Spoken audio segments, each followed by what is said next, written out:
अस्सलाम वालेकुम नाज़रीन, O2 स्पोर्ट्स के साथ मैं हूं इरफान असगर और आप ये प्रोग्राम ऑक्सीजन पे देख रहे हैं। हम पिछले दिनों से बहस कर रहे हैं इस मौजू पे जो स्क्वाड अनाउंस हुआ है साउथ अफ्रीका और जिम्बाब्वे के लिए। हमने 2-4 प्रोग्राम्स किए इस पे, लेकिन हमारी तसल्ली नहीं हुई, तो आज भी हमने कुछ गेस्ट को मदऊ किया है, जिसमें हुमायूं नज़ीर हैं, लीना अजीज़ हैं and of course one and only Mirza Iqbal Baig साहब ने आज हमें टाइम दिया है। इकबाल साहब बहुत शुक्रिया। मैं आपसे ही स्टार्ट करूँगा सबसे पहले, और मैं आपसे सर ये पूछूँगा कि जो सिलेक्शन तो जो हुई ये जो चीफ सिलेक्टर की अपनी सिलेक्शन है सर, वो कैसे हुई?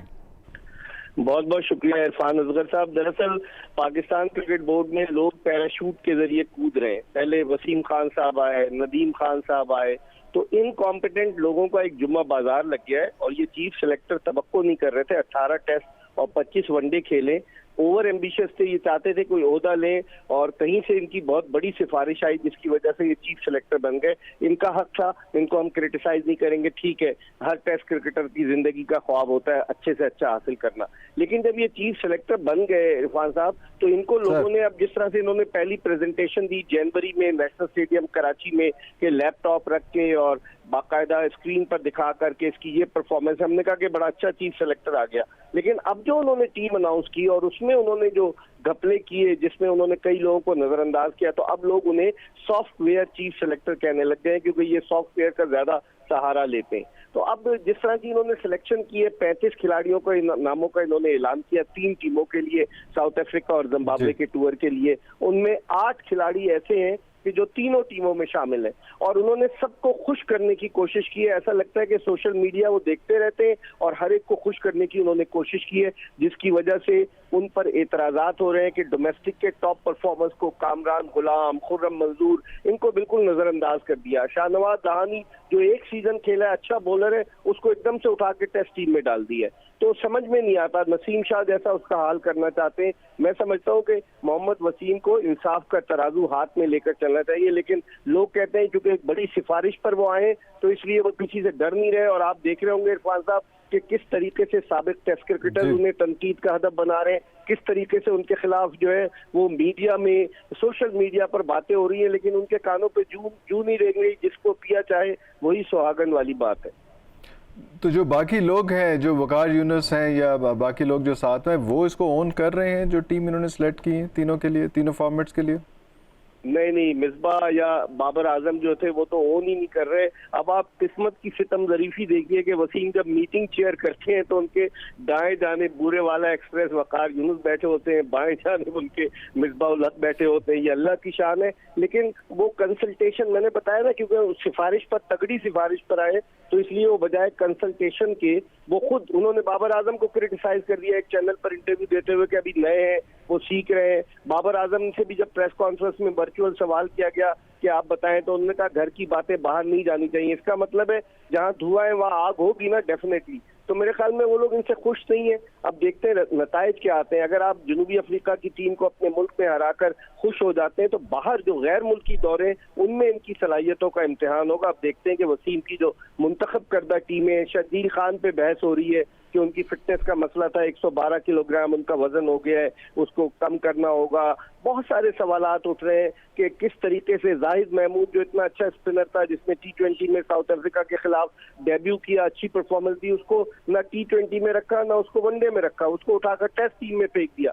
यासिर शाह नाराज है, वो कहते हैं कि मेरे बारे में इन्होंने कह दिया कि मैं अनफिट हूँ, हालांकि मैं फुल्ली फिट था और मैं फिटनेस रीगेन कर लेता। 17 अप्रैल को जाना है टीम को वहाँ जिम्बाब्वे। तो बहुत सारे मसाइल हैं इरफान साहब, जिसकी वजह से चीफ सिलेक्टर इन दिनों तनकीद की जद में है। नॉर्मली सर फॉर्मेट क्या होता है, किस तरह से हम चीफ सिलेक्टर को सिलेक्ट करते हैं कि हमेशा ये पैराट्रूपर्स ही होते हैं?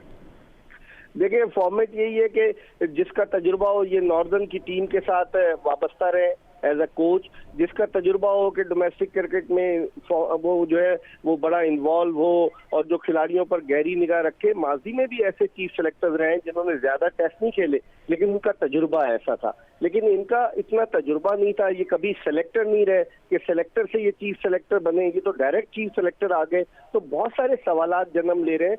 पाकिस्तान क्रिकेट बोर्ड में क्राइटेरिया ये है, अब तो 8 चीफ सेलेक्टर है इरफान साहब पहले माजी में ऑनरेरी चीफ सेलेक्टर हुआ करते थे, तो तौकीर ज़िया साहब के दौर में उन्होंने पेड चीफ सेलेक्टर का कॉन्सेप्ट मुतारिफ कराया, वसीम बारी आए, फिर मोहसिन खान आए, तो ये तो पेड चीफ सेलेक्टर हैं, इनको अकाउंटेबल होना चाहिए। और Pakistan cricket board chief selector के लिए तो थोड़ी कोई इश्तिहार देता है, जैसे सीईओ के लिए या नेशनल हाई परफॉर्मेंस सेंटर के डायरेक्टर के लिए बना बनाया पहले बंदा मुंतखब करते, बाद में इश्तिहार देते हैं और फिर वो उसको सेलेक्ट कर लेते हैं। तो इनके लिए तो इश्तिहार की भी जरूरत नहीं थी, इनके लिए लोग कहते हैं। अब वसीम अकरम से सवाल किया गया कि पसे पुष्ट वसीम अकरम का हाथ तो नहीं है, उनकी सरपरस्ती तो नहीं है। वसीम अकरम से परसों किसी ने पूछा तो उन्होंने कहा कि नहीं जी नहीं, मेरा कोई ताल्लुक नहीं है। तो अब देखते हैं कि क्या होता है, लेकिन ये पाकिस्तान क्रिकेट की बदनसीबी है, सितम जरीफी है पाकिस्तान क्रिकेट की। वसीम बड़े अच्छे प्लेयर रहे, इसमें कोई शक नहीं। इन्होंने डेब्यू पे, मुझे याद है 1996 में जब ली जॉर्मॉन की क़यादत में न्यूजीलैंड की टीम वर्ल्ड कप के बाद पाकिस्तान रुक गई थी, तो उन्होंने लाहौर के टेस्ट मैच में अपने डेब्यू में सेंचुरी स्कोर की। और उससे पहले ये बॉल पिकर होते थे रावलपिंडी क्रिकेट स्टेडियम में, 90s की बात कर रहा हूँ। तो अपनी मेहनत से आगे आए, लेकिन जिस तरीके से वो चीफ सेलेक्टर बनकर लड़कों के साथ ज्यादती कर रहे हैं, मैं समझ रहा हूँ कि ये सरासर गलत है। हम ये देखते हैं कि जिस तरह से पीएसएल में हम लोगों ने देखा कि जनाब बड़े बड़े अच्छे प्लेयर्स वहाँ से निकले और सारा कुछ आए, वो एक ग्रूमिंग सेशन है सारा कुछ, जहाँ पे पीएसएल होता है 6 साल से हो रहा है। मैं तो ये कहूँगा कि जो सिलेक्टर्स हैं या जो कोचेज़ हैं उनकी भी ग्रूमिंग साथ हो रही है, क्योंकि वो भी 6 टीमों के साथ लगे हुए हैं और सारा कुछ कर रहे हैं। लेकिन पिछले 6 साल में मोहम्मद वसीम किसी पीएसएल की टीम के साथ एज अ कोच या सिलेक्टर या मेंटर या कुछ किसी भी सीनियर पोस्ट पर नहीं रहे, ऐसा ही है।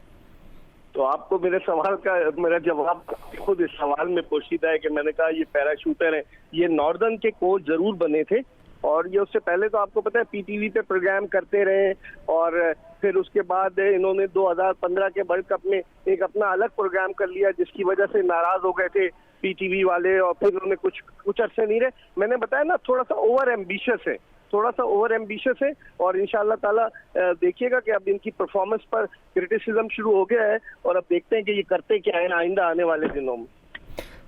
मेरा ख्याल है हम लीना के पास चलते हैं। अगर पीटीवी का जिक्र हुआ है, लीना आप भी पीटीवी से काफ़ी लंबी एसोसिएशन रही है, आप मोहम्मद वसीम के बारे में कुछ बताएंगे? देखिए, मेरे ख्याल में तो मोहम्मद वसीम जो है, he is very involved in domestic cricket.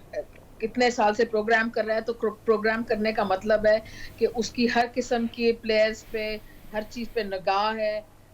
ये नहीं है कि वो कोई ऑब्लिवियस है, कहीं से अचानक आ गया। कई दफा का 1 साल 1.5 से उसका नाम आ रहा है, मतलब पीपल आर सेइंग कि ये पॉसिबिलिटी है कि वो आ जाएगा। और पहली जो उसने टीम सेलेक्ट की, हम सब ने बड़ी तारीफ की। अब बात ये कि देखें, बहुत से इसमें एस्पेक्ट्स हैं, बहुत से एस्पेक्ट्स हैं जो कि अगर हम डिस्कस करना के लिए बैठे हैं तो घंटों लग जाए। लेकिन मुझे एक बात ये नजर आती है कि हर चीफ सेलेक्टर का कोई एक विजन होता है, उसका विजन होता है, और एक कप्तान का विजन होता है। मेरा ये ख्याल है कि कप्तान का विजन और जो चीफ सेलेक्टर का विजन है, उसको एक पेज पे होना चाहिए। इससे पहले कि ये सारे मीडिया में खबरें चल जाएं कि जी वो दोनों की थिंकिंग नहीं मिल रही, प्लेयर से एग्री नहीं करा कप्तान, और ये सारी बातें, और एक मसाला बन जाए सारी, मतलब दुकान जो है, मंजन की दुकान चमकनी शुरू हो जाए।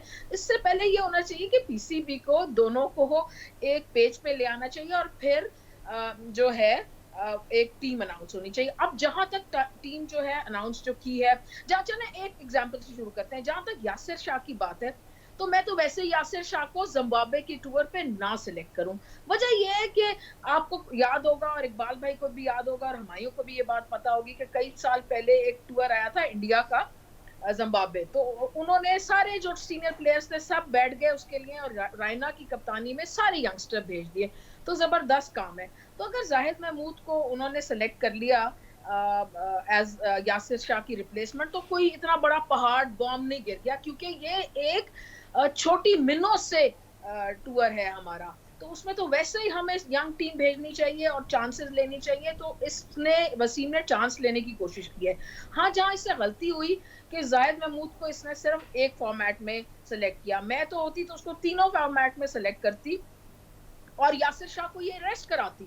बल्कि मैं तो ये भी कहती हूँ कि भाई मुसलसल क्रिकेट खेल रहा है, तो जो शाहीन आफरीदी जैसे, तो जो जिम्बाब्वे की लेग है उसमें मैं शाहीन आफरीदी को भी रेस्ट कराती। अगर आप धानी को सेलेक्ट किया तो ठीक है, एक सीनियर बॉलर के साथ 2-3 मैं फास्ट बॉलर्स भी यंग सेलेक्ट करती। तो अगर एक्सपेरिमेंटेशन की बात की जाए तो कोई जिम्बाब्वे पे के टूर पे एक्सपेरिमेंटेशन आई एम करना सॉरी, मैं यहाँ पे बात गलत हूँ, बात आपने है। आपने आपने धानी का जिक्र किया। धानी का हमने देखा कि चौथे ओवर में हमेशा उस बेचारे ने मार खाई है। 3 या 4 मैचेस खेले हैं, उसमें सब में चौथे ओवर में मार खाई है। चौथे ओवर से ज़्यादा अभी उसका जो है वो टॉलरेंस लेवल नहीं बन रहा है उसमें, तो उसको आपने टेस्ट मैच के लिए चूज़ कर लिया। मिर्ज़ा इकबाल बेग साहब, आप इस बारे में क्या कहेंगे? देखिए, मैंने पहले भी कहा इरफान साहब कि शाहनवाज दहानी ने अच्छी T20 की बॉलिंग की। पहला उसका फर्स्ट क्लास सीजन था जिसमें उसे 27 विकेटें ली, लेकिन आप एक सीजन की बुनियाद पर उसे टेस्ट में डाल रहे हैं तो नसीम शाह का हाल आपने देख लिया। खिलाड़ी मिच्योर होकर अगर आगे आएगा तो ज्यादा बेहतर होगा। धानी, आपने बिल्कुल सही कहा कि 4 ओवर्स वो कर सकता है स्पीड की वजह से, तो अभी ग्रेजुअली उसको लाना चाहिए था। मेरी समझ में नहीं आता, वो खुश करने की पॉलिसी पर वसीम ने अमल दरामद किया है कि कोई भी नाराज ना हो, हर आदमी खुश हो। कई लड़के उन्होंने ले लिया, अब कामरान खान को क्यों नहीं लिया? उनके सॉफ्टवेयर में उसका नहीं था सबसे ज्यादा उसने रन बनाए, रिकॉर्ड कायम किया कायजम ट्रॉफी का एक सीजन में सबसे ज्यादा रन बनाने का। खुर्रम मंजूर, अगर आप डोमेस्टिक की बात करते हैं, खुर्रम मंजूर भी डोमेस्टिक में उसने सईद अनवर की सेंचुरियों का रिकॉर्ड तोड़ा लिस्ट ए में, वो भी कहीं नहीं है। बहुत सारे ऐसे प्लेयर्स हैं। या तो आप एक क्राइटेरिया रखें कि जनाब हमारी ईगल आई है, हम इसको ज्यादा बेहतर समझते हैं तो हम इसको ले रहे हैं, फिर आप ये ड्रामा ना रचाएं कि जी हम डोमेस्टिक के परफॉर्मेंस को हम तरजीह देते हैं। तो मेरे ख्याल में धानी के साथ it will be too early. Zahid Mahmood तो चले काफी अरसे से 2012-13 से खेल रहे हैं, वो तो समझ में आता है, लेकिन धानी का मुझे समझ में नहीं आता कि करना क्या चाह रहे हैं। अब आप देखें ना, फखर जमान को इन्होंने वनडे में रख लिया, T20 में नहीं रखा। शर्जील खान को T20 में रख लिया। अब्दुल्ला शफीक जो एक फर्स्ट क्लास मैच खेला है उसे टेस्ट टीम में आपने रख लिया। तो आपका क्राइटेरिया क्या है? आप क्राइटेरिया तो इनसे कोई पूछे ना कि पॉपुलर सिलेक्शन करते हैं आप या ऑन मेरिट सिलेक्शन करते हैं। तो यहाँ पर तो मैं लीना से थोड़ा सा इख्तिलाफ करूंगा, हो सकता है आई माइट बी रॉन्ग, लेकिन जो मैं समझता हूँ वो मैं कह देता हूँ। इरफान साहब, आपको पता है सर, इसीलिए हमने आप सबको यहाँ पे दावत दी है कि मैं आप दोनों के सबके प्रोग्राम्स भी देखता रहूँ, फॉलो करता रहूँ। और ये कामरान गुलाम के बारे में जो बहुत कंट्रोवर्सी चल रही है, आई एम सॉरी हुमायूं, थोड़ा सा आपसे टाइम लूँगा अभी। मैं ज़रा लीना का और मिर्ज़ा इकबाल बेग साहब का जो आपस का जो कॉन्फ्लिक्ट है वो ज़रा देख लें। लीना, आप कामरान गुलाम के बारे में क्या कहते हैं? देखिए, उसने डोमेस्टिक में एवरेजेस टॉप कर रहा था, उसको सिलेक्ट भी किया था, लेकिन देखिए एक बात ये होती है कि आप कोई सारी मतलब को 200 लोगों को सिलेक्ट नहीं कर सकते। So sometimes you have to make tough decisions. और एक चीज होती है आय, अगर एक सिलेक्टर की आय है और उसने अब्दुल्ला शफीक को, मेरी पर्सनली ये एग्रीमेंट है इस बात में वसीम से कि जब मैंने उसको वाइट बॉल फॉर्मेट में खेलते देखा था अब्दुल्ला शफीक को, तो फौरन मैंने सोशल मीडिया पे कहा कि मुझे ये टेस्ट प्लेयर लगता है। जिस तरह वो ड्राइव करता है, जिस तरह उसका थोड़ा सा तहम्मुल से खेलता है, तो he is definitely a test player. तो अब्दुल्ला शफीक को अगर आय की बेसिस पे चांस दिया है, जैसे भाई हमारे तो इसमें तो तारीख है हमारे पास आय की बेसिस पे, नेटों से हमने प्लेयर्स उठाए, वसीम अकरम, वकार यूनस, तौसीफ अहमद, ये सब नेट से हमने प्लेयर्स, नेट्स में देख के हमने प्लेयर्स उठा लिए। तो अगर हमारा चीफ सिलेक्टर को भी की आय में ये आया है कि ये लड़का जो है टेस्ट खेल सकता है, तो उसमें कोई हर्ज नहीं है। और जिम्बाब्वे का तो टूर ही ऐसा है कि जिसमें मैं कहती हूँ कि इनको अगर ये ट्रक लोड ऑफ प्लेयर्स भेज रहे हैं तो truck load of players should be youngsters, not tried and tested players. और किसी को रेस्ट कराना है तो ये बेहतरीन मौका है, जिसमें शाहीन शाह का नाम तो मैं सबसे पहले लूंगी। मैं कब से कह रही हूँ कि इसको इंजरी स्ट्रेस फ्रैक्चर करा के छोड़ेंगे। अब उसमें भी देखें इरफान, दो इसमें जो है ना, दो स्कूल ऑफ थॉट्स हैं। एक तो है कि जो कहता है कि नहीं, खिलाते जाओ फास्ट बॉलर को, रिदम में रहे, खूब खेले, रेस्ट देना गलत है, रोटेशन इतनी अच्छी बात नहीं है। और एक स्कूल ऑफ थॉट है जो कहता है कि थोड़ा सा यार रेस्ट करा दो, इंजरी हो जाएगी तो फिर किसी बड़े टूर में, वर्ल्ड कप में उधर मौजूद ना हो तो बड़ा गलत हो जाएगा। तो मेरा ये स्कूल ऑफ थॉट है कि जो जिम्बाब्वे का टूर है उसमें ट्रक लोड ऑफ यंगस्टर्स आप भेजें, दुनिया आपको क्रिटिसाइज करे। आप देखें यही बेस्ट मौका है कि थोड़ी सी जो लोअर मिनोज जिनको कहते हैं, उनके अगेंस्ट आपको ये चांस होता है कि आप बड़ी टीम के अगेंस्ट आप डरते हैं यंगस्टर्स को ट्राई करते हुए, छोटी टीम के अगेंस्ट आप उनको ट्राई कर सकते हैं, उनका लेवल देख सकते हैं, फिटनेस देख सकते हैं। और धानी की तो आपने बात की ना, देखिए यार 4 ओवर जो वनडे के या ये T20 के 4 ओवर होते हैं ना, बहुत जोर लगाना पड़ता है उसको, बॉलर को पता होता है यही 4 ओवर हैं, इसी में स्पीड दिखानी है ये वो। अब जब वो टेस्ट खेलेगा तो उसको साथ वकार यूनस होगा, मैनेजमेंट होगी, वो सारा उसको बताएंगे भाई कि तुम्हें हम छोटी स्पेल्स देंगे, लेकिन तुम्हारा काम उसकी देखिए उसको सेलेक्ट क्यों किया, उसकी पेस पे अच्छा बाउंसर बॉल करता है। जिम्बाब्वे में, साउथ अफ्रीका में, दोनों में उसका बाउंसर हमें शॉर्ट पिच बॉलिंग काम आएगी। तो अब ये वसीम ने इसको बात को एक्सप्लेन किया है कि अगर ये जिम्बाब्वे का टूर ना होता तो शायद वो धानी को सिलेक्ट ना करते, क्योंकि जिम्बाब्वे का टूर है तो it's a good time to try him. तो मेरे ख्याल में अगर यंगस्टर्स को इसमें ट्राई किया जाए तो बिल्कुल ठीक है। जहां मुझे गलतियां नजर आ रही हैं, भी मुझे नहीं नजर आ रहा कि सरफराज का क्या रोल है। एग्जैक्टली तीनों फॉर्मेट्स में तीनों फॉर्मेट तो अगर ट्राई करना था तो उसकी जगह पे कोई और विकेट कीपर ट्राई कर लेते। उस बेचारे को क्यों साथ शर्मिंदा करा रहे हैं कि पहले उसका नाम आ रहा है, रिजवान का आ रहा है, नीचे सरफराज का नाम आ रहा है उसमें। बिल्कुल देखिए, रोहेल नजीर को ट्राई कर सकते थे, और अगर सरफराज को ट्राई करना है तो आप उसको क्या नंबर 4, अगर मुझे तो उसका रोल नजर आता है कि अगर आप उसको नंबर 4 बैट्समैन खिला। अच्छा सॉरी लीना, मैं आपकी बात कर रहा हूँ क्योंकि इकबाल बेग साहब हमारे बिल्कुल थोड़े टाइम के लिए हमारे पास। सरफराज के बारे में मैं भी पता करना चाह रहा था कि तीनों फॉर्मेट में वो हैं, लेकिन वो हमें नजर आ रहा है कि वो रिजवान, खुदा ना खास्ता कोई इंजरी होगी तो फिर वो आएगा, अदरवाइज रिजवान जो है जितनी फॉर्म में है, वो फील्डिंग में भी, वो उसमें विकेट कीपिंग में भी और बैटिंग में जिस फॉर्म में है वो, तो सरफराज की तो बारी नहीं आती, तो किसी और को चांस दे देते।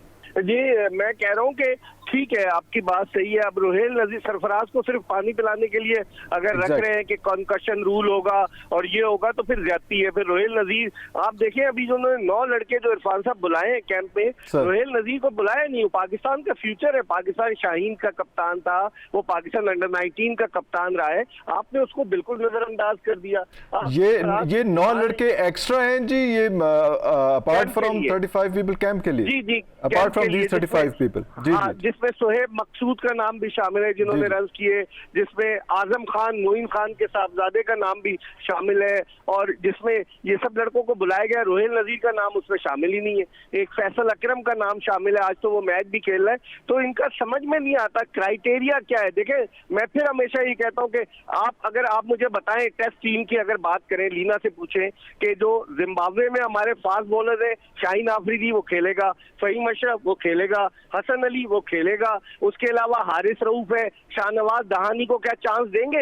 ये तो सिर्फ दौरा कराने के लिए, मौसम की तब्दीली के लिए लेकर जाते हैं कि पॉपुलर डिसीजन होगा। आप मुझे बताएं ना, कितने खिलाड़ियों को, अम्माद भट्ट गया था, अम्माद भट्ट इतना अच्छा परफॉर्मर था, इस दफा ठीक है उसकी बॉलिंग अच्छी नहीं हो, टीम से ड्रॉप हो गया, उसको भी घुमाते फिराते रहे। तो बहुत सारे लोगों को इनका ये है कि खुश कर दो ताकि टीम में आ जाए, क्रिटिसिज्म से बचे। अगर आप उसे टीम में डाल लें तो आप उसे खिलाएं। अगर जिम्बाब्वे की टीम कमजोर टीम है तो आप अपने टॉप के 1-2 बॉलर्स को रेस्ट करा के उसे खिलाएं, लेकिन ऐसा होगा नहीं। आज आप मेरी बात रिकॉर्ड पे रख लें।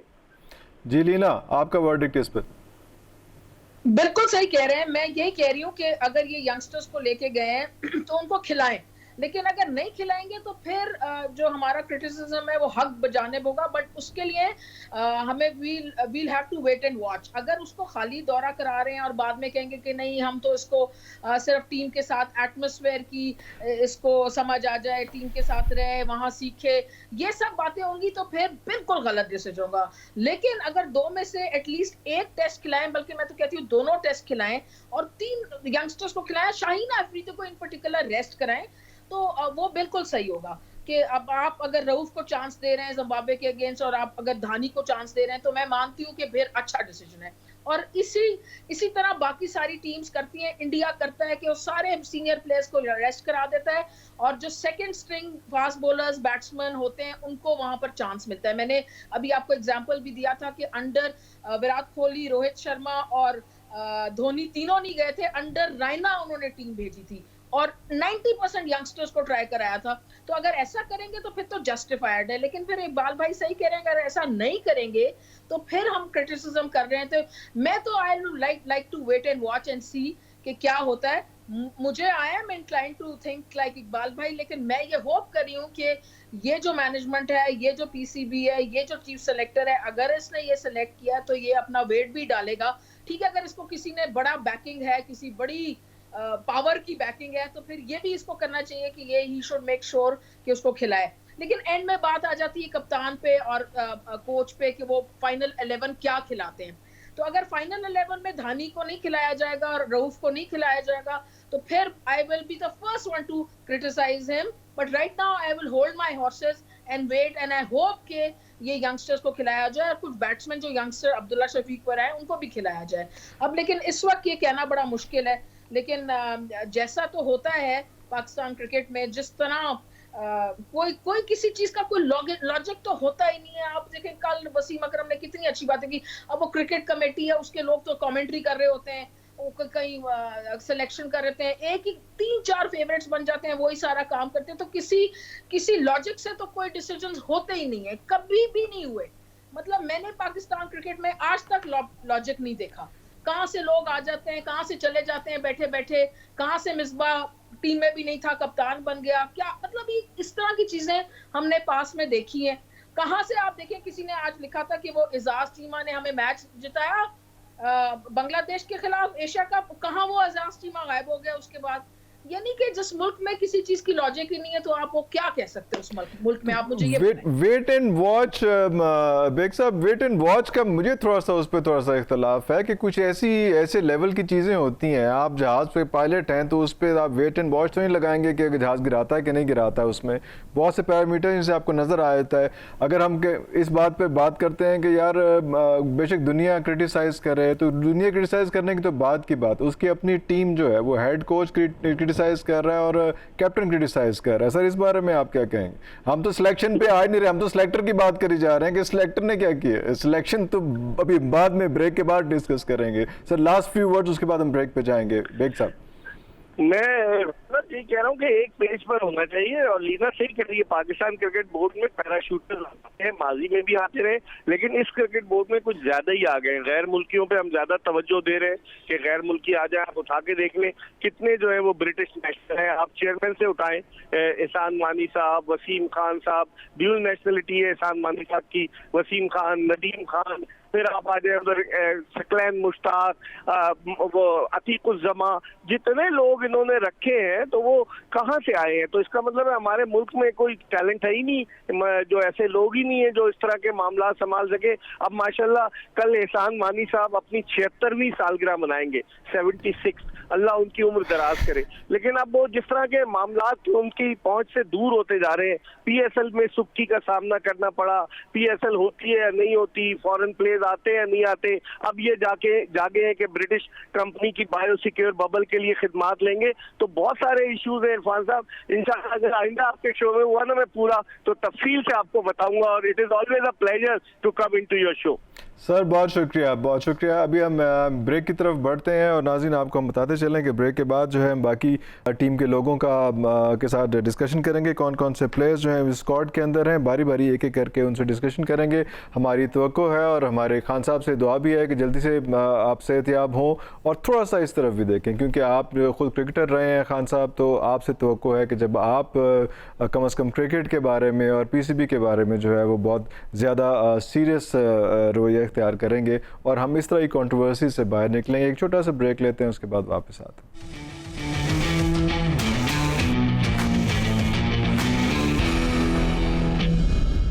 वेलकम बैक नाजरीन, हमारे साथ मिर्ज़ा इकबाल बेग साहब थे और बहुत शुक्रिया उनका कि वो हमेशा जब हम कहते हैं थोड़ा सा टाइम हमें दे देते हैं। मसरूफियात उनकी बहुत ज़्यादा हैं। बहुत शुक्रिया लीना अभी भी हमारे साथ हैं, और हुमायूं आपका बहुत शुक्रिया, you have been wonderful listener. लेकिन अब हम आपसे पूछेंगे कि आपने पिछली डिबेट डिस्कशन जो हो रही थी, डिटेल डिस्कशन लीना की और मिर्ज़ा इकबाल बेग साहब की, आपने गौर से सुनी होगी। आपका इस बारे में क्या पॉइंट ऑफ व्यू है सिलेक्टर की सिलेक्शन और बाकी सारी चीज़ों पे जो हमने डिस्कस किया? हुमायूं। क्योंकि काफी देर से सुन रहा था इसलिए मेरे पॉइंट्स मैंने काफी बीच में नोट किया और उसके बाद वो फिर थोड़े से पॉइंट ऊपर नीचे भी हुए क्योंकि डिबेट काफी लंबी नो प्रॉब्लम। या अगर मैं थोड़ा सा समराइज करना चाहूँ तो देखें जी, यहाँ पे 3-4 चीजें हम मिक्स कर रहे हैं। एक तो बात हो रही है बंदे की कॉम्पिटेंसी पे कि वो आया किस तरह है, दूसरा बात हो रही है कि वो कॉम्पिटेंट है, तीसरा बात हो रही है कि उन्होंने टीम क्या सिलेक्ट किया, और चौथी बात हो रही है कि पाकिस्तान में होता क्या है। देखिए अब ये डिबेट अलग है कि वो आए किस तरह, उनकी कॉम्पिटेंसी क्या है कि पाकिस्तान में क्यों आते हैं। बहुत लोग बड़े तरीकों से आ जाते हैं PCB में, हम खाली बात कर सकते हैं कि उनके क्रेडेंशियल्स क्या हैं और वो टीम सेलेक्ट क्या कर रहे हैं। सिलेक्शन में उन्होंने मिस्टेक्स की हैं, कुछ लोगों को हमें लगता है लाना चाहिए था, कुछ लोगों को हमें लगता नहीं लाना चाहिए था, पर हमें यहाँ भूलना नहीं चाहिए कि यहाँ जो नंबर ऑफ प्लेयर्स है वो 35 है, और ये कोविड की सिचुएशन से हर टीम में आप ज्यादा बंदे ले जा रहे हो, तो इस बेसिस पे ज्यादा एक्स्ट्रा लोग भी आ जाते हैं, क्योंकि अगर आम सिचुएशन में ये टीम सेलेक्ट हो रही है तो वो बंदे नहीं सेलेक्ट होंगे। क्यों? क्योंकि आपके पास एक्स्ट्रा वो पूल नहीं है। तो वो जो एक्स्ट्रा पूल है, एक तो हमें ये देखना चाहिए कि वो एक्स्ट्रा पूल आ रहा है तो उस पर किस तरह वो किसको अकोमोडेट करे। इस मामले में हमारे चीफ सेलेक्टर बहुत लकी है कि वो लोगों को ज्यादा भी सिलेक्ट कर सकते हैं, क्योंकि उनके पास ज्यादा सिलेक्शन की टाइम है। अब दूसरा पॉइंट जो कि बहुत बड़ा पॉइंट है कि जी आप टीम की क्राइटेरिया क्या बेसिस पे, या तो आप आई पे सिलेक्ट करें या परफॉर्मेंस पे सिलेक्ट करें। मिर्जा भाई जैसे बात कर रहे थे कि खुरम मंजूर की डोमेस्टिक में परफॉर्मेंसेस क्या हैं, खुरम मंजूर की डोमेस्टिक में परफॉर्मेंसेस हैं और वो एक बहुत वैलिड पॉइंट है, पर उनको कितनी दफा ट्राई कर लिया है। हमारी टीम की जो कॉम्बिनेशन चली है, हम टीम को आगे लेके जा रहे हैं, या तो हम नए लोग लेके आ रहे हैं या हम पुराने लोगों को दोबारा टेस्ट कर रहे हैं, या हमने नए लोगों में लाना है तो किसको लेके आना है। तो ये वेरिएबल्स बहुत ज्यादा हैं। ये इस तरह नहीं है कि आज आपने एक डोमेस्टिक का लॉन्ग परफॉर्मेंस में बंदा सेलेक्ट कर लिया तो कल हमने आई पे कर लिया। वो सारे फैक्टर इन होते हैं। और जैसे लीना ने बात की थी, मैं जब नेशनल T20 कर रहा था, जब अब्दुल्ला शफीक ने अपनी इनिंग्स खेली थी, तो वहां पे हम सारे लोग यही बात कर रहे थे कि Abdullah Shafique is looking very good, but he is not a T20 player, he is a ODI player और he is a test player. हालांकि खेला उन्होंने एक ही फर्स्ट क्लास मैच है, बट पॉइंट वैलिड ये है कि वहां पे नजर आ गया था, बहुत लोगों को नजर आ रहा था कि ये T20 फॉर्मेट के प्लेयर नहीं है इतने बड़े थे। आप लोगों ने फिर कहा कि हम शान मसूद को देंगे। अब शान मसूद गए हैं और आपने देखना ये है कि अब आपने इनको ये ट्राई देनी है या नहीं देनी, क्योंकि आबिद अली को आप ट्राई कर रहे थे इमरान भट्ट के साथ, अभी भी इमरान भट्ट और आबिद अली है, तो आपने तीसरे को ये ट्राई देना है या नहीं देना है। तो ये बड़े फैक्टर्स हैं कि आपने टीम को का खिलाना है। और जो सबसे मेजर बात है कि टेस्ट में मैं मानता हूँ यंगस्टर्स को ट्राई करना चाहिए, बहुत बड़ा फैक्टर भी है, बट टेस्ट एक चैंपियनशिप है, आप हार भी नहीं सकते। ट्राई करने के चक्कर में अगर आप टेस्ट मैच हार गए तो आप पॉइंट्स लूज करेंगे। तो ये इस तरह की बात नहीं कि T20 का मैच है जिसकी चलें जी रैंकिंग ही होती है, ना कोई चैंपियनशिप हो रही है ना कोई सिलेक्शन बेसिस हो रही है, बट एक टेस्ट या ODI चैंपियनशिप से एक बड़ा हार्ड किस्म का कॉम्बिनेशन आपको बनाना पड़ता है कि आप मैच हारे भी नहीं, आप लोगों को ट्राई कर भी दें। हमने पिछली सीरीज में लिया था, तो अगर आपने कोई नया सेलेक्ट करना है, ऑल्दो साविस Khan experience is not that young enough, but selection हुई भी है, पहले चांस तो उनको मिलना चाहिए ना टीम में, क्योंकि वो शाहनवाज धानी से पहले आए हैं। सो ये काफी फैक्टर्स हैं, ये काफी चीजें हैं। तो ये वेरिएबल्स एक बंदा जो बैठा होता है उसके अपने ओपिनियन, उसके अपने ऑप्शन हैं, वो उस बेसिस पे यूज कर सकता है। और उसके बाद आप देखें जब आपकी 5-6 सीरीज हो जाए कि उनका पैटर्न क्या बन रहा है, and then we can sit here के कैसे कि यार ये कभी नया बंदा उठा के ले आते खिलाते नहीं है, या ये कभी एक्सपीरियंस का बंदा ले आते हैं, वो आ तो जाता है पर उसके बाद वो खिलाते नहीं है। सो मेरा ख्याल है थोड़ी चीजें चलेंगी, उसके बाद हम डिसाइड करेंगे कि इनका क्या विजन है, या तो ये बाकियों की तरह है या शायद ये डिफरेंट। आपका हमारे ये बिल्कुल ठीक पॉइंट ऑफ व्यू है कि हमें उस पर ज़्यादा डिबेट पे ना जाएं कि वो किस तरह से उस सीट तक पहुंचे, क्या हुआ कैसे हुआ, लेकिन जब वो सीट पर पहुंच गए हैं तो कम से कम कोच को और हेड कोच को और कैप्टन को तो एक पेज पे लेके आए ना, उसके साथ लेके चले। हमारा क्वेश्चन ये है कि वो तो हम आप जो बहस कर रहे हैं वो तो एक अलग चीज़ है, लेकिन जो बहस वहाँ से अंदर से ही हो रही है, जो जिन्होंने उसको कंज्यूम करना है, जो जिस कैप्टन ने उस टीम को, उस सिलेक्टेड टीम को लेके उतरना है ग्राउंड में, अगर वो उस पर कन्विंस नहीं है या हेड कोच कन्विंस नहीं है, तो ये बहुत बड़ा क्वेश्चन मार्क है। बाकी तो डिबेट वो तो किसको, वो तो हमने कभी भी नहीं आना इस चीज़ पे कि यार जो सिलेक्टर ने किया है वो ना मुझे पसंद आना है, ना आपको पसंद आना, लीना को पसंद आना है, मिर्जा इकबाल पे कोई ना कोई ऑब्जेक्शन, ऑब्वियसली हमारे अपने पॉइंट ऑफ व्यूज होंगे, सारी चीज़ें होंगी, लेकिन जो टीम, जो लोग वहाँ बैठे हुए हैं यार 3-4 लोग, कम से कम वो तो एक पेज पे हो ना, तो फिर हमें लगेगा कि कन्विंस्ड है। हमारे आर्गुमेंट खुद ही थोड़े से कम हो जाएंगे अगर वो कहेंगे कि जी हम इकट्ठे बैठे हुए हैं। ऐसा ये लीना? बिल्कुल आप सही कह रहे हैं। मैंने यही कहा था कि एक कम से कम कप्तान और चीफ सेलेक्टर एक पेज पे हो जाए, क्योंकि ये तो बड़ी कॉमन हेड कोच भी अगर हो तो बहुत ही अच्छी बात है। जी जी जी जी, हेड कोच भी अगर साथ हो जाए बहुत अच्छी बात है। बिल्कुल, हेड कोच को भी लेने साथ। पिछले दिनों में क्योंकि ये कहा जा रहा है बार बार कि अब हेड कोच नहीं टीम सेलेक्ट करेगा, अब कप्तान खुद करेगा, तो इसलिए मैं बार बार कप्तान जी जी जी जी जी जी, बिकॉज ये खिचड़ी भी बहुत ज्यादा जो है ना, आपको पता है इट नेवर वर्क्स। तो जितने कम लोग इन्वॉल्व होते हैं मेरे ख्याल में उतना बेहतर डिसीजन होता है। तो इसलिए मैं यही कह रही थी, और हमायूं मेरी बात से एग्री कर रहे हैं, मुझे ऐसा लग तो रहा है कि एग्री कर रहे हैं कि वो भी यही कह रहे हैं कि जब एक दफा टीम चली जाए, वहां पर देखेंगे कि किसको खिलाया नहीं खिलाया। जो लोग चूज किए थे ऐसे ही बिठा के सैर सूर करा के ले आया उनको, या वाकई उनको खिलाया, चांस दिया, या कोई उसको कोई फायदा हुआ। तो वो तो वहां तक तो बात सही है कि यंगस्टर्स को जैसे धानी, अब्दुल्ला शफीक, अगर इनको चूज किया तो इनको जिम्बाब्वे में खिलाएं, जाहिद महमूद को खिलाएं, तो फिर फायदा होगा कि उनको कोई एक्सपीरियंस भी वो गेन करेंगे, एक्सपोजर मिलेगा, इंटरनेशनल क्रिकेट का फ्लेवर मिलेगा, विच इज वेरी इंपॉर्टेंट। लेकिन जो बैठे बैठे कहते हैं ना कि वो बेंच पे बैठ के फ्लेवर मिल गया, सीखने को मिल गया, वो मैं नहीं मानती। मैं I am not of that school of thought. I want कि भाई अगर लेके गए हैं तो ऐसे बिठा के ना ले आए। यही एतराज मुझे सरफराज से था कि भाई इतना सीनियर प्लेयर है, फॉर्मर कैप्टन है, अगर आप उसमें खिलाना ही नहीं है आपने उसको, तो फिर आप यंगस्टर रोहिल नजीर को चांस दे के वो उसको कुछ एक्सपोजर मिले। तो सरफराज का अगर आपके प्लान्स में है, देखिए अभी इंग्लैंड को भी आप देखें, वो भी 2-2 विकेट कीपर खिला रहे हैं, बेस्टो भी खेल रहा है, बटलर भी खेल रहा है। बल्कि एक ऐसा मौका भी था, और ये सेकंड करेंगे मुझे हुमायूं, कि जो फोक्स हैं उनके वो भी खेल रहे थे, एक ही मैच में तीनों कीपर खेल रहे थे। तो बिकॉज इनकी बैटिंग क्वालिटी तीनों की इतनी अच्छी थी कि उन्होंने कहा कि भाई 3 होते रहे, कीपिंग हमने एक से ही करानी है जाहिर है, लेकिन हम इन तीनों को खिलाएंगे। तो सरफराज को मुझे लगता है कि भाई आप उसको मिडिल ऑर्डर में कहीं एडजस्ट कर सकते हैं, और करना चाहिए तो फिर तो आप उसको सिलेक्ट करें। नहीं तो फिर आप ऐसा करें कि आप एक यंगस्टर को सिलेक्ट करें, कि आप इसी बात का इंतजार करें कि वो चोट लग जाए खुदा ना खास्ता रिजवान को, तो फिर सरफराज आ जाए। आप इस पे सॉरी आप इस पे अभी आपने खुद ही बताया, आप इस पे एग्री करती हैं कि हेड कोच जो सब प्लेयर्स को लेके चल रहा है और सारा कुछ कर रहा है, आप सिलेक्शन में कहें कि वो सिलेक्ट नहीं करेगा? हेड कोच बिल्कुल एग्री करती हूँ, बिकॉज़ करती हैं? मैं बिल्कुल एग्री करती हूँ, क्योंकि मेरा ख्याल में कि कप्तान ने टीम को लड़ाना है ग्राउंड में, तो कप्तान की मर्जी की टीम होनी चाहिए, जिससे वो 11 लोगों से वो सेटिस्फाइड हो कि यार ये 11 लोग मेरी मर्जी के हैं, इनको मैंने खिलाना है, कोशिश करनी है कि जिताना है। जब देखिए ना मिसबा का ये जरा सिलसिला है, मैं बड़ी इज्जत करती हूँ मिसबा की, हमेशा मैं हमेशा कहती कि रेडियो पाकिस्तान में मैंने बड़े लोगों को जो मिसबा दुश्मन थे उनको मिसबा दोस्त बना दिया, और अब वो मिसबा भाई भाई करते हैं, वो सब ठीक है। लेकिन इस सूरत हाल में मैं चाहती हूँ कि एक यंग कैप्टन को उसका पूरा जो है उसका पूरा एक पॉइंट ऑफ व्यू और उसकी चॉइस मिले और उसकी मर्जी की टीम उतरे।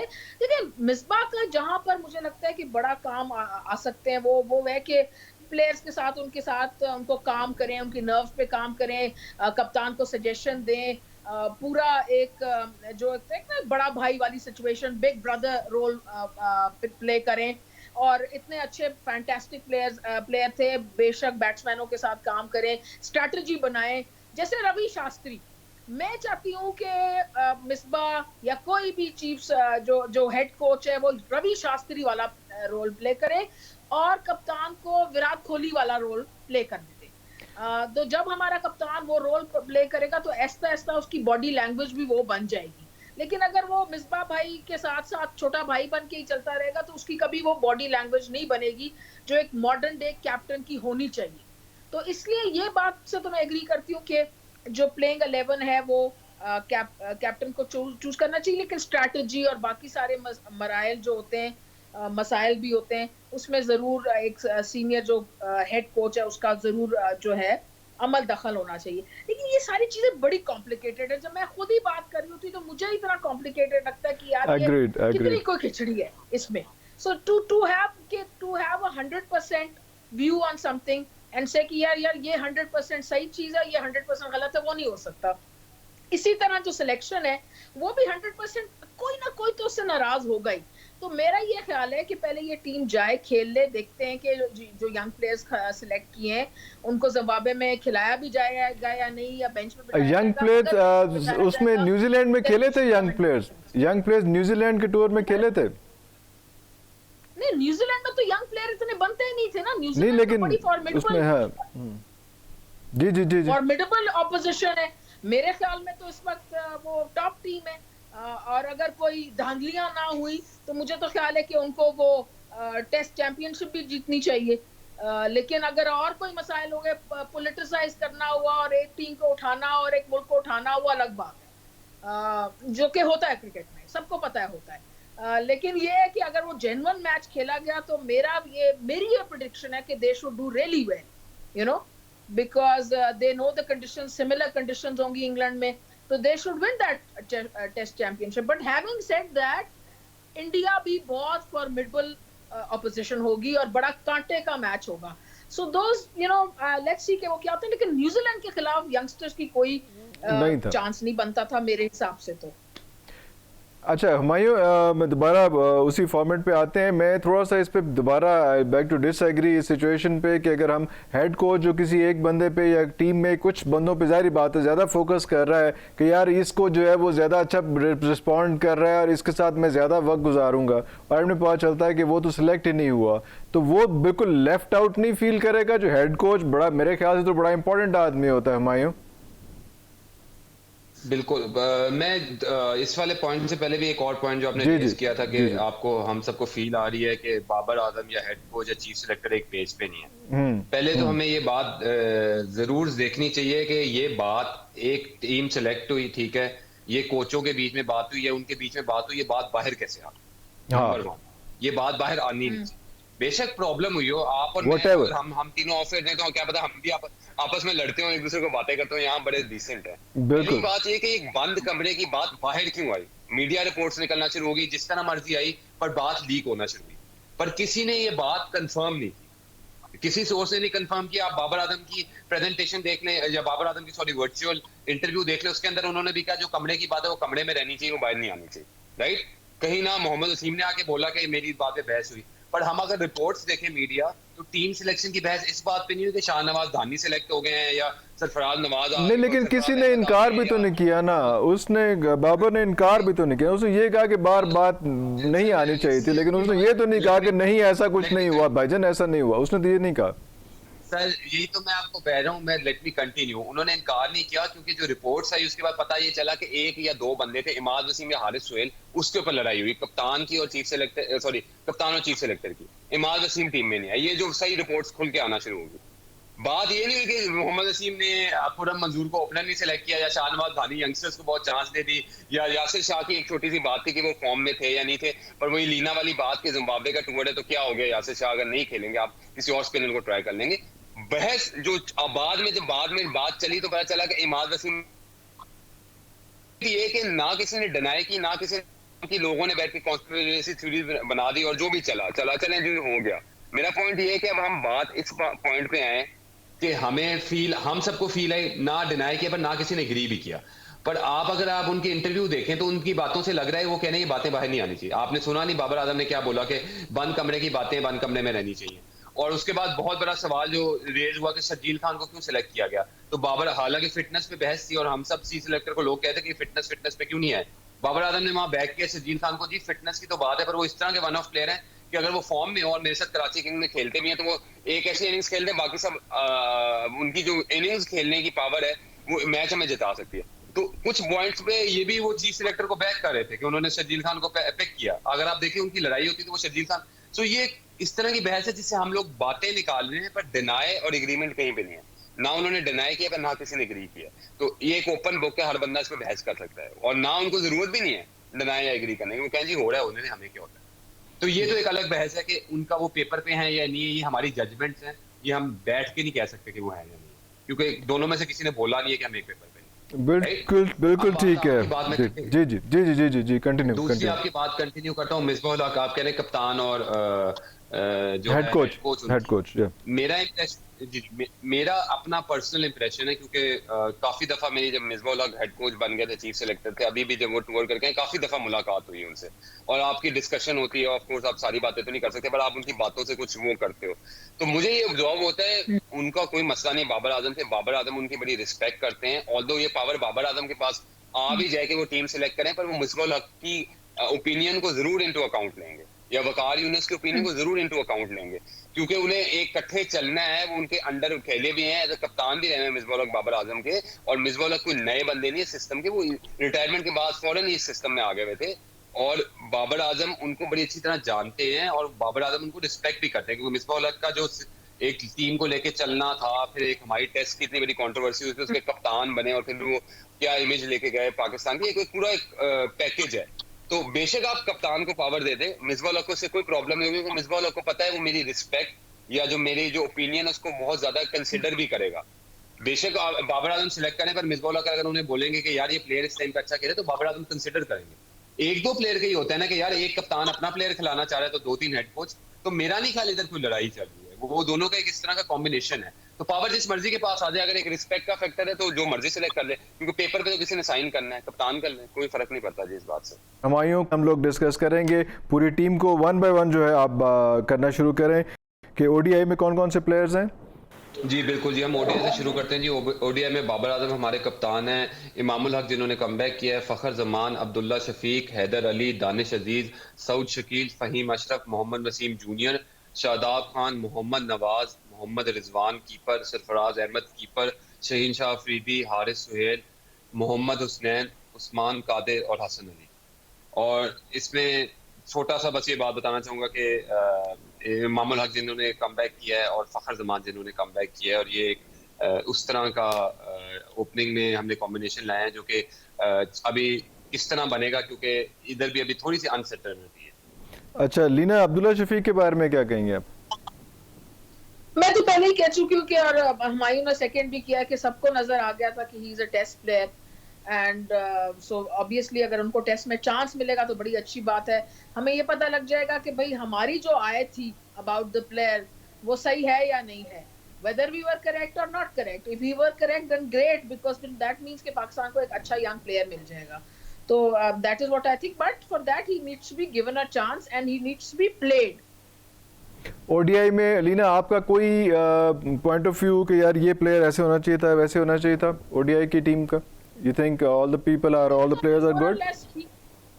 हाँ, मेरे ख्याल में more or less the team is pretty okay, ठीक ठाक टीम है, अच्छी सी टीम सेलेक्ट की है, लेकिन वो सारी बात उस पे आएगी कि कौन से प्लेयर्स खेलेंगे, फिर जब वो परफॉर्म करेंगे नहीं करेंगे तो फिर हमें पता लगेगा। जब परफॉर्म करते हैं तो फिर एकदम चीफ सेलेक्टर हीरो हो जाते हैं, और अगर नहीं करते वो बेचारे जीरो हो जाते हैं। मेरे ख्याल में उन्होंने अच्छी नीयत से टीम सेलेक्ट की है।